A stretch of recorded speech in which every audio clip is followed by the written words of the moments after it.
ये हो गया आपका पश्चिम बंगाल। पश्चिम बंगाल भारत के पूरब में है, लेकिन नाम है इसका पश्चिम बंगाल, क्योंकि इसका विभाजन 1905 में हुआ था। तब ये वाला बांग्लादेश नहीं था, भारत का ही हिस्सा था। इसको कहा गया पूर्वी बंगाल, ऐसे कहा गया पश्चिमी बंगाल। उस हिसाब से तो ये ठीक है, ये पूरब में है और ये पश्चिम में, लेकिन ये टूट के बांग्लादेश बन गया। क्या बन गया? बांग्लादेश। और ये पश्चिम का पश्चिम बंगाल रह गया। तो पश्चिम बंगाल को आज भी हम लोग क्या कहेंगे? लोग पश्चिम बंगाल। तो ये तो हो गया झारखंड। झारखंड तो पढ़ा दिए बाबू। अब हमको क्या देखना है? पश्चिम बंगाल। सब लोग पश्चिम बंगाल खोल दिए? कितने नंबर पेज पे है?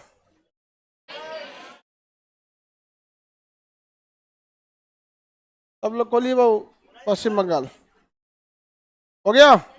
देखिए पश्चिम बंगाल जो है ना, काफी समृद्ध है। यहाँ पर किसी भी जगह को समृद्ध बनाने के लिए कई चीजों की आवश्यकता होती है। सबसे पहला चीज है कि वहाँ के लोग शिक्षित होने चाहिए। अगर लोग शिक्षित नहीं है ना, तो समृद्धि किसी काम की नहीं रह जाती। वरना सबसे ज्यादा संसाधन और खनिज तो अफ्रीका महाद्वीप में है, लेकिन लोग ही वहाँ शिक्षित नहीं है। चौपट है, सब पूरी तरह से तबाह है। समझ में आएगी नहीं आ गया? तो उसी तरह से पश्चिम बंगाल में शिक्षा का कोई कमी नहीं है। पूरे समाज क्या है? शिक्षित है यहाँ पश्चिम बंगाल में। एजुकेशन की कोई कमी नहीं है। आप देखिएगा एक से एक विद्वान, रविन्द्रनाथ टैगोर जैसे हो, या फिर कभी भी एजुकेशन, बंगाली पीछे नहीं रहे एजुकेशन के मामले। और अंग्रेज सबको भागना पड़ा इन लोग के वजह से। यहाँ पे ये कलकत्ता जो थी ना, और कैपिटल बन चुका था किस चीज का? तो विद्रोह का। ज्यादातर आंदोलन वगैरह कहाँ से हो रहे थे? कलकत्ता से हो रहे थे। यहाँ पर खनिज भी ज्यादा है, रानीगंज कोयला क्षेत्र वगैरह। पर्यटन भी ज्यादा है, दार्जिलिंग, सिलीगुड़ी, जलपाईगुड़ी, ये सब चीज यहाँ पर। इंडस्ट्रियलाइजेशन भी है, समुद्र है, तो जिस वजह से समुद्र का से इंटरनेशनल व्यापार भी हो सकता है, और समुद्र से मत्स्य पालन भी हो सकता है। पर्यटन भी है, सब चीज है वहाँ पे बंगाल में, जो चीज एक समृद्ध जगह को बनाता है यहाँ पर। तो किसी भी जगह को समृद्ध वहाँ के लोग बनाते हैं। हमारे यहाँ पर्यटन का बहुत अभाव है। पर्यटनों का क्या है? बहुत अभाव है। कोई विदेश से बिहार में आते हैं लोग, तो बेसिकली आप अगर ध्यान से देखिएगा ना, गया और राजगीर, उसमें भी वो धार्मिक पर्यटन है। आप अगर गौर कीजिएगा तो बौद्ध लोग आते हैं गया में। अब अगर कोई हज करने जा रहा है तो पर्यटन नहीं है, तो धार्मिक पर्यटन में आप उसे डाल सकते हैं। कोई अमरनाथ जा रहा है, वैष्णो देवी जा रहा है, तो धार्मिक दृष्टि से जा रहा है। तो हम लोग पर्यटन के मामले में बहुत पीछे चले गए, बहुत पीछे यहाँ पर। उस मामले में पश्चिम बंगाल ठीक है। पश्चिम बंगाल को आप ऊपर से अगर हम पढ़ना स्टार्ट करते हैं, तो यहाँ पर आपको मिलेगा दार्जिलिंग, सिलीगुड़ी, जलपाईगुड़ी, एक ही पास, 3 गो। दार्जिलिंग, सिलीगुड़ी, जलपाईगुड़ी मिल गया? मिल गया कि नहीं मिल गया? सबसे ऊपर दार्जिलिंग मिलेगा, सिलीगुड़ी मिल गया, सिलीगुड़ी, जलपाईगुड़ी। दार्जिलिंग नहीं मिला? तीनों जगह मिल गया, सिलीगुड़ी, जलपाईगुड़ी और दार्जिलिंग। दार्जिलिंग मिल गया। सिलीगुड़ी जो है वो लकड़ी प्लाईवुड के निर्माण बहुत ज़्यादा होता है सिलीगुड़ी में। जलपाईगुड़ी, वहाँ पे एक रेलवे का बहुत बड़ा यार्ड है, new Jalpaiguri. New Jalpaiguri, LJP, NJP, new Jalpaiguri, NJP बोलता है सब शॉर्टकट में, NJP, न्यू जलपाईगुड़ी। यहाँ पर आपको सिलीगुड़ी मिलेगा, जलपाईगुड़ी मिल गया। यहीं पे आपको दार्जिलिंग चाय के लिए। दार्जिलिंग किस लिए प्रसिद्ध है? दार्जिलिंग चाय के लिए प्रसिद्ध है। किस चीज के लिए? चाय के लिए प्रसिद्ध है। कौन? दार्जिलिंग। समझ आ गया कि नहीं आ गया? यहाँ पे सिलीगुड़ी जो जगह है, सिलीगुड़ी में एक एयरपोर्ट है, उसका नाम है बागडोगरा। सिलीगुड़ी अगर आपको जाना है तो किस एयरपोर्ट पे उतरेंगे? बागडोगरा एयरपोर्ट। तो वहाँ के लोग का ट्रांसपोर्टेशन भी सिंपल हो गया यहाँ पे। अगर आपको बंगाल के ऊपरी भाग में जाना है तो किस एयरपोर्ट पे उतर जाएंगे? बागडोगरा। अब बंगाल के निचले भाग में जाएंगे, कलकत्ता एयरपोर्ट पे उतर जाएंगे। कहाँ उतर जाएंगे? कोलकाता एयरपोर्ट पे। बेहतरीन हो गया यहाँ पे। और हमारे यहाँ तो दरभंगा, ठीक है दरभंगा एयरपोर्ट है, लेकिन पटना से ज़्यादा संभावना है दरभंगा एयरपोर्ट की। तो अगर उसे बढ़ाया जाए तो एरिया बढ़ सकता है। तो जलपाईगुड़ी, सिलीगुड़ी एयरपोर्ट का नाम क्या है? बागडोगरा एयरपोर्ट। आप टिकट कटाएंगे तो बागडोगरा का भी ले सकते हैं, सिलीगुड़ी ले जाएगा वहीं पर। और वो मिलिट्री एयरपोर्ट है। कौन सा एयरपोर्ट है? एयरफोर्स का है वो। समझ में आएगी नहीं गया? वहाँ फोटोग्राफी सब अलाउ नहीं रहता है। इन्हें कि वहाँ सब लड़ाकू जहाज वगैरह के खड़ा रहने के लिए बंकर वगैरह सब बनाया जाता है वहाँ। बागडोगरा एयरपोर्ट समझ में आ गया? कहाँ पे वो? सिलीगुड़ी। दार्जिलिंग चाय उत्पादन, पर्यटन के लिए दार्जिलिंग फेमस है, बर्फीला क्षेत्र है, चाय पहाड़ वगैरह बहुत ज्यादा होता है यहाँ पर। अब यहाँ पे ना पश्चिम बंगाल एकदम पतला हो जाता है, देख रहे हैं? इस पतले जगह को कहते हैं सिलीगुड़ी कॉरिडोर। क्या कहते हैं? सिलीगुड़ी कॉरिडोर। और ये एकदम पतला है, मुर्गी के गर्दन जैसा, जैसे मुर्गी का गर्दन होता है ना, एकदम पतला जगह है, मुर्गी के गर्दन जैसा है, तो उसी को हम सिलीगुड़ी कॉरिडोर कहिए या चिकन नेक कहिए। ये भारत की सबसे बड़ी कमजोरी है, अगर ये काट दिया 8 गो राज्य कट जाएंगे, अगर ये कट गया ना तो 7 गो तो ये गए, एगो सिक्किम, 8 स्टेट कट जाएंगे भारत से। इतना टफ है ये सिलीगुड़ी कॉरिडोर को मेंटेन रखना यहाँ पे। तो ये हमारे लिए बहुत बड़ा सरदर्द है। बस एक चीज का टेंशन नहीं है, इसे काटने वाले दोनों देश कमजोर हैं, यहाँ से बांग्लादेश और यहाँ से नेपाल। ये चिकन नेक को सिक्योर करने के लिए हमें बांग्लादेश के साथ रिलेशन कैसा रखना है? जो भारत के खिलाफ यहाँ पार्टी आएगी उसे चाइना तो पैसा देगा, पूरी उसके चुनाव जीतने में मदद करेगा, और चुनाव पैसा पे तो भारत में बड़ी आराम से चेंज हो जाते हैं सब। यहाँ चाइना के पास पैसा की कमी नहीं, वर्ल्ड बैंक से ज्यादा पैसा किसके पास है? चाइना के पास है, दे देगा, कहेगा बांट दो यहाँ पे। समझ में आएगी नहीं आ गया?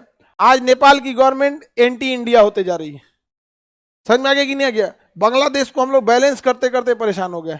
म्यांमार चाइना की गोद में जाके बैठ चुका है, चाइना और पाकिस्तान का तो कहना ही नहीं है। श्रीलंका नीचे आंख दिखा रहा है, मालदीव भारत में आया नहीं मिलने के लिए, इतना छोटा सा देश मालदीव, भारत आया नहीं, चल गया तुर्की मिलने के लिए। यहाँ पर हमारी विदेश नीति जो है ना बहुत तेजी से गड़बड़ होते जा रही है।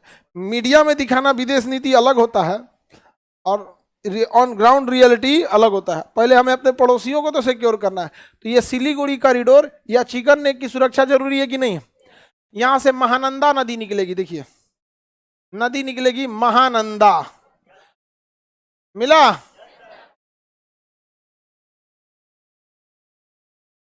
कौन सी नदी? चिकन नेक के पास से कौन नदी है? महानंदा। मिल गई?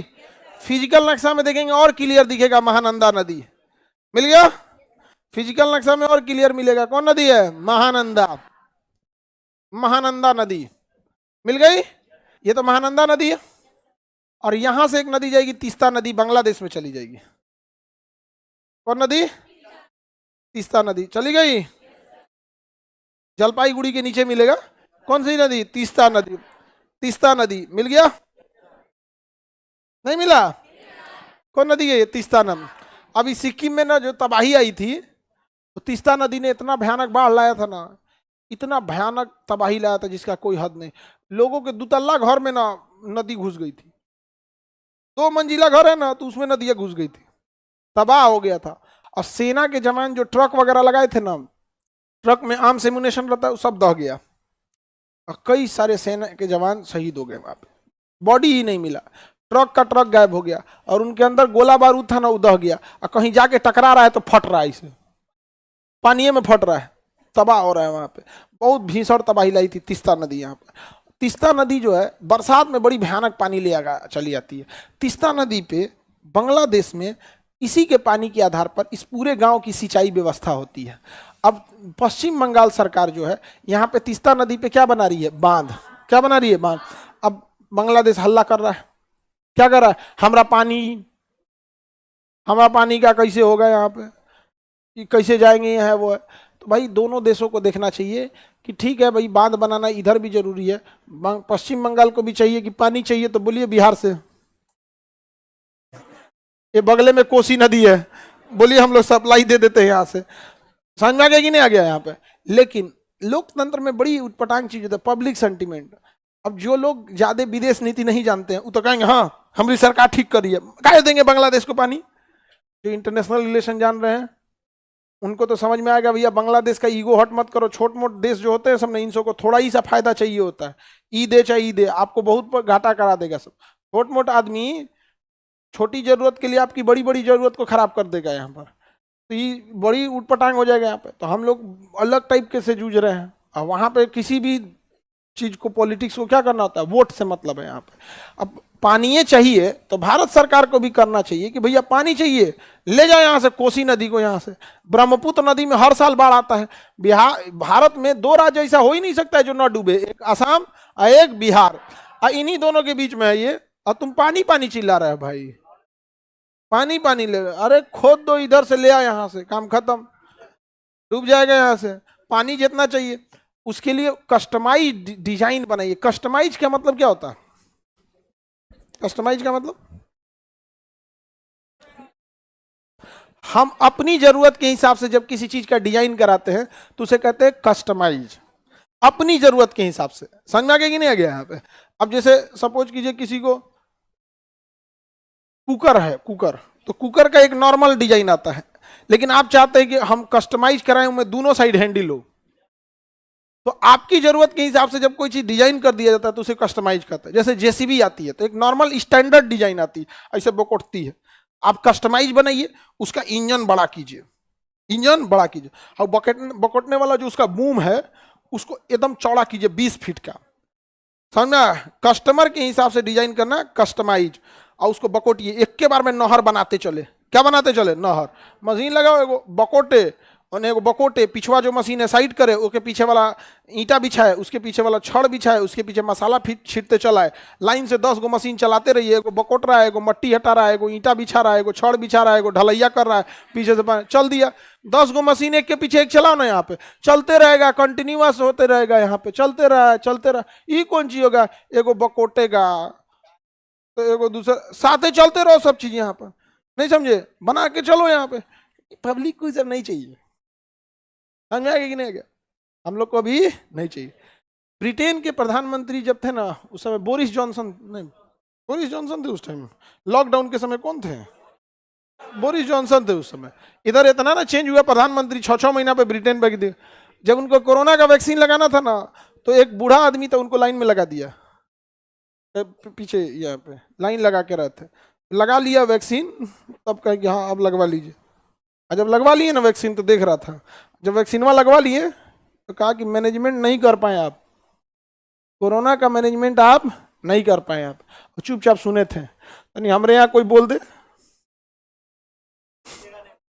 जितनी ज्यादा जनसंख्या होगी, जितनी ज्यादा जनसंख्या, वहां लोकतंत्र में थोड़ा बहुत इतना होगा ना कि सुपीरियरिटी आ जाएगी आपको। क्यों? क्योंकि जैसे बिहार है, 13 करोड़ लोग हैं, 12-13 करोड़, 1 करोड़ घुसियाइए जाएगा तो उसको क्या फर्क पड़ रहा है? सिक्किम 10,000 अगर जनता घुसिया गई ना, तो आगे पीछे हो जाएगा आदमी। तो लोकतंत्र में बहुत जनसंख्या होने की वजह से ना डोमिनेटिंग चीजें आ जाती है। घुसियाइले रहो ना तुम, यहाँ घुसियाई जाएगा तो क्या हो जाएगा हम। लेकिन जब जनसंख्या कम रहती है, अब थोड़ा गोवा में 1 करोड़ जनसंख्या नहीं है वहां पे, अब घुसिया जाएंगे लोग तो गवर्नमेंट को हालत खराब हो जाएगा। तो वहां पे देखिएगा, वहां पे गवर्नमेंट डिसीजन लेती है वहां के लोगों के हिसाब से। हम लोग के पास जनसंख्या क्या है, ज्यादा हो जाती है यहाँ पे। तो सोचिए हम लोग यहाँ पानी के लिए हल्ला करते हैं, लोग यहाँ पे नहर वगैरह बना के ले जाओ, या कस्टमाइज मशीन बनाइए, नहीं बना सकते हैं। बड़ा मशीन होना चाहिए यहाँ पर, चेन से चलने वाला, जैसे टैंक कैसे चलता है वैसी हैवी पावर का कस्टमाइज बनाइए, और एक साथ 10 मशीन का सेट होना चाहिए। सबका अपना अपना कंटिन्यूअस काम करो, टारगेट रखो, डेली 1 किलोमीटर नहर बना के डाल देना है। डेली 1 किलोमीटर क्या करना है? नहर बना। ट्रेन की पटरी ऐसे ही तो होती है, एगो गिट्टी बिछाता है तो एगो पटरी बिछाता है, एगो रेलवे लाइन बिछाता है तो एगो नट बोल्ट कसता है, डेली 1 किलोमीटर बना देता है। और जब ट्रेन की पटरी बिछाई जाती है ना, एक के साथ 300-400 वर्कर काम करते हैं, और मशीनवा चलता है, ट्रैक लेइंग मशीन बोलते हैं उसको, धीरे धीरे चलते जाता है। पहले स्लीपर बिछाएगा, सीमेंट का पटरिया, फिर उसके ऊपर बिछा देगा कौन? ट्रैक, और उसमें नीचे एक आदमी रहेगा, हुक बिछा देगा, पीछे को हथौड़ी लेके चलते रहेगा, हुकवा कसते जा रहा है। यहाँ पे पूरा ऐसा लगता है वो गाँव जा रहा है, सब चीज कंटिन्यूअस होते रहता है, वैसे करके ले जाए। यहाँ पे बांग्लादेश को ज्यादा टॉर्चर करना ठीक नहीं है युद्ध के समय के लिए। तो यहाँ समझ में आ गया चिकन नेक, किसी को कोई दिक्कत नहीं है। अब यहाँ चिकन नेक से थोड़ा नीचे उतरेंगे, फिर एक पतला जगह मिलेगा, वहां मिलेगा मालदा, फरक्का, मालदा और फरक्का। मैं जलपाईगुड़ी से हूं। हाँ भाई बढ़िया जगह है जलपाईगुड़ी, मिल गया। मालदा और फरक्का। मालदा रेलवे का एक डिवीजन है, मालदा डिवीजन। आम उत्पादन के लिए प्रसिद्ध है मालदा। मालदा किस चीज के उत्पादन के लिए? आम। उस मालदा आम का यहाँ बिहार में बहुत खपत है। बिहार हर स्टेट में अलग अलग चीज खाने के लिए फेमस हो जाता है। उत्तर प्रदेश में भी अलग अलग आम हो गया, यहाँ पे सब जगह अलग अलग होता है, जिसको जैसा पसंद आ गया आम वगैरह। समझ में आ गया कि नहीं आ गया? किसी को दिक्कत? मालदा किस लिए फेमस है? आम। उसके बगल में फरक्का। कौन जगह है? फरक्का। अब ध्यान से समझिए सब लोग, इधर देखिए। अब एक चीज समझिए, कलकत्ता बंदरगाह जो है ना, अब इधर देखिए पहले मेरी हो सब लोग। कलकत्ता बंदरगाह समुंदर पे है, ये नहीं है, नदी पे है। किस पे है? नदी पे है। नदी यहाँ बहुत चौड़ी है नदी। तो कलकत्ता बंदरगाह किस में है? नदी पर। नदी बहुत चौड़ी है, लेकिन नदी में ना कचरा जम जाता था, बालू वगैरह का कचरा जम जाता था, हुगली नदी पर। अब देखिए गंगा नदी जो है, गंगा नदी ये हो गई आपकी गंगा नदी, कहाँ चली गई? बांग्लादेश। यहां से उसकी एक शाखा निकलती है हुगली नदी, और इसी हुगली नदी पे कौन बंदरगाह? कलकत्ता बंदरगाह। अब इस पे जब कचरा जम जाता था तो बड़े जहाज नहीं आ पाते थे, तो बंगाल सरकार ने यहाँ बांध बना दिया फरक्का में। कहाँ पे बांध बनाया? फरक्का में। फरक्का बैराज नाम दिया गया। क्या नाम दिया गया? फरक्का बैराज। और यहाँ पानी रोक दिया जाता है, और जब यहाँ कचरा जमना चालू होता है ना, तो यहाँ पे पनिया को अचानक तेजी से छोड़ता है। किस में? हुगली नदी में। किस नदी में? हुगली नदी। सारा कचरा लेके कहाँ चल गया? समुद्र में। अपने राज्य को लेकर ये लोग कितना ज्यादा सोचते हैं, सोच सकते हैं? इतना दूर का प्लान बना के रख दिया यहाँ पर, कितना ज्यादा ये लोग डिवोटेड है। और हम लोग नारा लगाने में बिहार से अच्छा कौन है, हम लोग बस इसी चक्कर में हो जाते हैं। आप कल्पना करिए, यहाँ पे फरक्का बैराज बना दिया, अब बांध बनाया। अब बांध बनाने के बाद जानते हैं क्या किया? बांधवा के ऊपर सड़क बना दिया। क्या बना दिया? सड़क। और उसके ऊपर रेलवे लाइन बिछा दिया, ताकि भैया वही बहाने नदी भी हिल जाएंगे, ट्रेन भी हिल जाएगी। अब फाटक बंद करो, पीछे पानी जमा हो जाएगा, और जब इधर मलबा जमा होगा, कचरा, फाटक खोलेंगे और इधर वाला नदिया का पानी बंद करेंगे, और इधर पानी भेज देंगे यहाँ पे। अब बांग्लादेश चिल्लाने लगा, हमारा तीस्ता का पानी रोके थे, गंगा का भी रोक दिए आप लोग। कहा कि ना ना ना भाई, तुमको चाहिए तो बोलो। ए गेट खोल दे, गेट खोल। गेट खोल दिया, बाढ़ आ गया, वो हल्ला करना हम बंद कर दीजिए, बहुत पानी हो गया, किचाइन हो गया पूरा, प्लीज प्लीज बंद कर दीजिए, कादो कादो हो गया पूरा यहाँ। तो भारत ने बंद किया यहाँ पे, कहा कि हर बात में तुम टांग लड़ाते रहता है यहाँ पे, पानी बंद कर दिया, पानी बंद कर दिया, उठा के ले जाओ अपन नदी। समझ में आ गया कि नहीं आ गया? बांग्ला किसके बारे में? पश्चिम बंगाल। अब नीचे चलते हैं, नीचे जाने से पहले इस एरिया में चलते हैं, इधर जो झारखंड के इस एरिया में चला गया यहाँ पर, ठीक है। तो देखिए यहाँ पे आपको मिलेगा पुरुलिया, एकदम कोना में जाके देखिए, पुरुलिया मिला? पुरुलिया कोना में नहीं मिला? कहाँ है पुरुलिया? अरे बबुआ एकदम कोना में मिलेगा, नहीं मिला? कौन जगह? पुरुलिया। किसको नहीं मिला? मिल गया। कौन जगह है? सबको मिल गया पुरुलिया? पुरुलिया मिल गया बाबू। पुरुलिया जो जगह है, ये अचानक से हाईलाइट कब हुआ? यहाँ एक जहाज आया, उड़ने वाला जहाज, एंटोनोव जहाज था, रसिया का बना हुआ, तो वो अचानक नीचे उतरने लगा। एंटोनोव जहाज कहाँ होने लगा? नीचे उतरने लगा, एकदम हाइट पे। लोग घबरा गए, भैया यहाँ एयरपोर्ट नहीं है, कहाँ नीचे ला रहा है? जैसे जब आप पटना पहली बार आए होंगे, लाइव वाले लोग तो पर पटना आए कि नहीं, जब आप पहली बार आए होंगे और पटना में जब जहाज देखे होंगे, कहते हो बाप रे कितना बड़ा जहाज दिख रहा है। हाँ, शुरुआत में 1 महीना तक लड़का अगर बाजार में कहीं जा रहा है, कुछ खा रहा है, जहाज छते पे चढ़ के देखने लगता है। और वही रहते रहते 2 महीना 3 महीना जब हो जाता है, अरे भाई जहाज जा रहा है, हम यहाँ आदत हो गया है कि बड़ा जहाज देखने का, बड़ा रहता है, हम सब चीज दिखता है, चक्का उक्का सब, क्योंकि अब लैंड करने वाला होता है। लेकिन गांव में जहाज आ जाती है तो 4 गो लड़का मिलकर ऊ देख नहीं दिख रहा है, देखा यहाँ उंगली के सीध में देखिए, देखो देख देख देख देख देख रहा है, देखिए एकदम जो तरीका बादल में चल गई। तो वहां कोई एयरपोर्ट था ही नहीं, वहां एक जहाज एकदम नीचे आ गया। सब लोग कहने अरे भाई साहब गिरेगा क्या यहाँ पे? और जहाज जो था ना, कार्गो जहाज था, तो उसका दरवाजा पीछे की ओर खुलता है, और वहां से ना बड़ा बड़ा ना कार्टून गिरने लगा, लकड़ी का जो होता है ना कार्टून बना, वो गिरने लगा वहां से। उसमें से कोई ढकेल ढकेल के गिराने लगा, पूरा गांव छिटा गया उसमें कार्टून से। जब उसमें खोला गया ना, तो गोला बारूद, बंदूक, गोली, हथियार से भरा हुआ था, एकदम पता ही नहीं चला। अभी तक उसका केस का कोई सॉल्व नहीं हुआ, और ये चीज गवर्नमेंट ने सीक्रेट रखा है कि आगे इन्वेस्टिगेशन में क्या हुआ क्या नहीं हुआ। उनको पकड़ के मुंबई लाया गया, फिर क्या केस हुआ क्या नहीं हुआ, आप जानते हैं क्या प्रोसेस रहता है गवर्नमेंट का। तो यहाँ हथियार गिराए गए थे, कहाँ पे? पुरुलिया में। और यहाँ पर एक हथियार बड़ी फेमस था, AK-47। AK-47 सबसे ज्यादा जान लेने वाला बंदूक है। AK-47। ये जाम नहीं होता है बंदूक की खासियत, थोड़ा भी जाम नहीं होता है। एक सोल्जर का कोई बंदूक था ना, किसी तालाब पार करने में गिर गया था, रिपोर्ट लिखवाया कि ये बंदूक नंबर इतना, बंदूक का नंबर होता है सीरियल नंबर, ये गिर गया यहाँ पर। तालाब वालाब सूखा, वहां कोई बिल्डिंग विल्डिंग बना, तो जब देखा गया निकाला गया तो 20 साल बाद वो रशियन बंदूक निकला था, तो उसका नंबर से निकाला गया इसका रिकॉर्ड, तो पता चला कि 20 साल पहले किसी सैनिक ने इसे बताया था कि तालाब में गिर गया था। जब उसे चलाया गया ना तो प्रॉपर वर्क कर रहा था, प्रॉपर वर्क कर रहा था। बहुत खतरनाक हथियार है। कौन? AK-47। AK-47 रसिया का एक वैज्ञानिक था क्लासिनिकोव, वो हथियार बनाने के लिए फेमस था। यहाँ पे बहुत बेहतरीन बनाता था हथियार, उसका क्लासिनिकोव नाम था उसका। रसिया में एक से एक ना इंजीनियर हुए हैं जिन्होंने हथियार को बनाया। क्या नाम था उसका? क्लासिनिकोव। क्लासिनिकोव, ये इनकी अभी मृत्यु हो गई क्लासिनिकोव की, अब नहीं, ये मर गया, यहाँ पे बूढ़ा हो गया। द्वितीय विश्व युद्ध के समय का है क्लासिनिकोव, उस समय भी था, और बहुत खतरनाक हथियार बनाता था। पहले जो हथियार थे वो बार बार लोड करना होता था, बार बार क्या होना पड़ता था?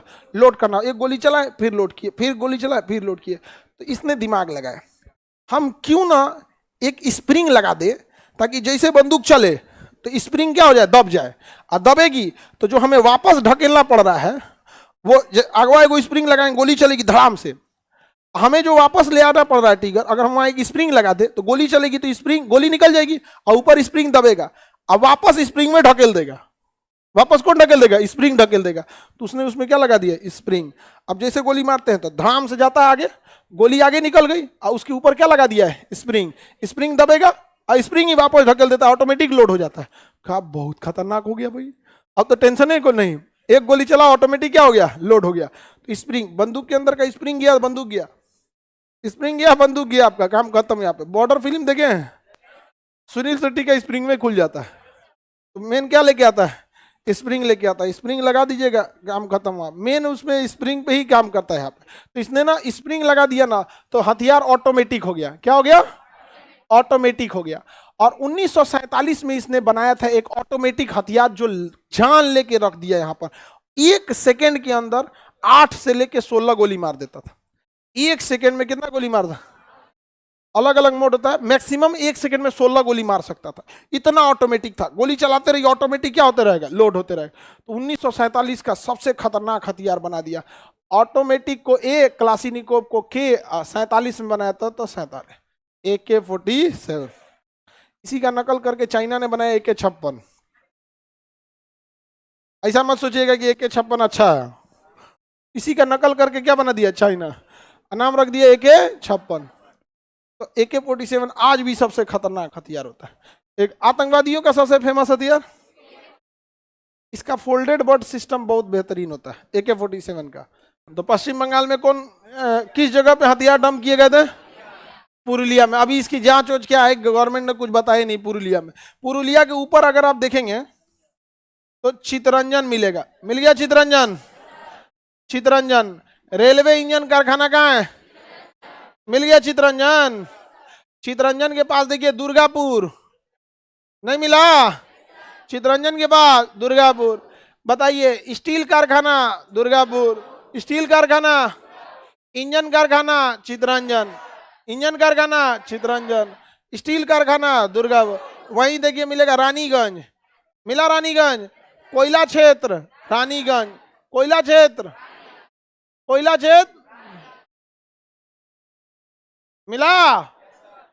बताइए, इन दोनों औद्योगिक शहर को कोयला की प्राप्ति कहां से होती है? रानीगंज। सबसे ज्यादा अगर कोयला किसी खदान से निकाला जाता है तो कहां से? रानीगंज। रानीगंज। भंडारण सबसे ज्यादा है तो धनबाद वाले खदान में। किसी राज्य में सबसे ज्यादा है तो छत्तीसगढ़ में।